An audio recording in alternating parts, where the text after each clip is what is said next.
The paradox of modern flight is astonishing. Complex machines built from millions of components, equipped with powerful computers and redundant safety systems, rely on a tiny metal tube, a small, fragile probe sticking out from the nose or fuselage, the Pitot tube. The Pitot law states that by measuring the difference between dynamic pressure and static pressure, we can calculate the speed of a fluid. This simple principle allows airplanes to read their true airspeed.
Its role is vital to measure the aircraft's speed, but because it is exposed to the outside world, it is vulnerable. Ice, subtle and invisible, can form at high altitude and block its opening. Insects, during a stopover in a tropical airport, can build a nest inside. Dust, desert sand, or airborne particles can interfere with its accuracy. And sometimes, human error, a forgotten cover, a plug left in place, turns safety into danger. Just a few millimeters of obstruction can turn truth into deception.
A system seems simple.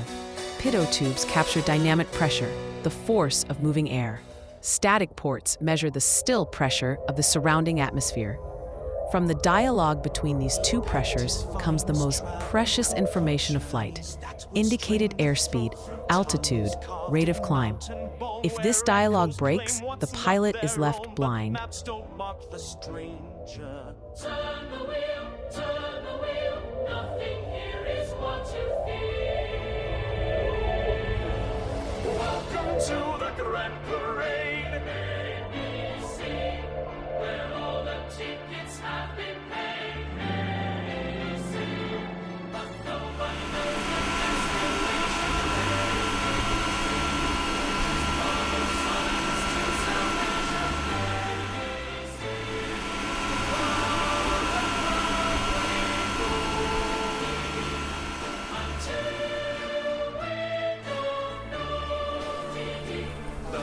Doctor wears a crooked smile, says rest your bones, enjoy the while. But the wind Out! that died in Go out! the schedule's got some free. Turn away, nothing here is what you feel. Welcome to the Grand Parade, where all the chickens In the 1970s and 1980s, civil aviation recorded numerous cases of unreliable airspeed. Aircraft suddenly displaying impossible numbers, autopilots disconnecting, contradictory warnings. Almost always, crews managed to bring the aircraft safely back to Earth. The incidents remain buried in technical reports and simulator lessons. For passengers, they were invisible stories. Yet these small events were the first warning bells.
When airspeed becomes unreliable, pilots face instruments that no longer tell the truth. The rule then is simple. Fly the airplane. Look at the attitude. Check the thrust. Trust the artificial horizon. Remember that an aircraft still flies even if the instruments lie. That is why simulator training puts pilots into scenarios where Pitot tubes fail. It is a psychological challenge as much as a technical one. Staying calm when the machine bet.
Here lies a universal theme, the fragility of technology.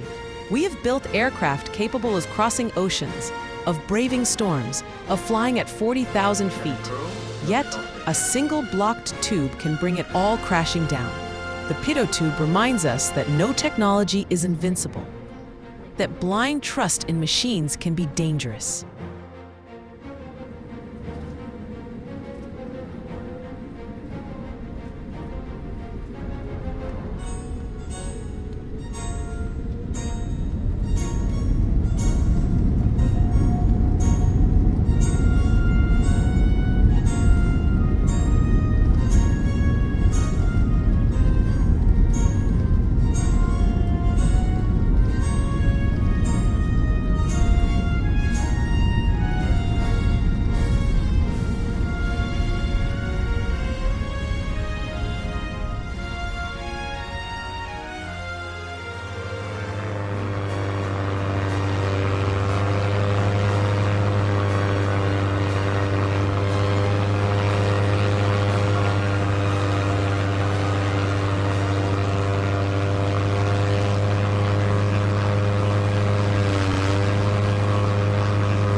Conclusion. The 1970s and 1980s had already shown us the Pitot tube's vulnerability. Minor warnings, almost forgotten. But in the 1990s, those warnings would turn into epoch-making disasters. The world was about to witness accidents that would forever change aviation history.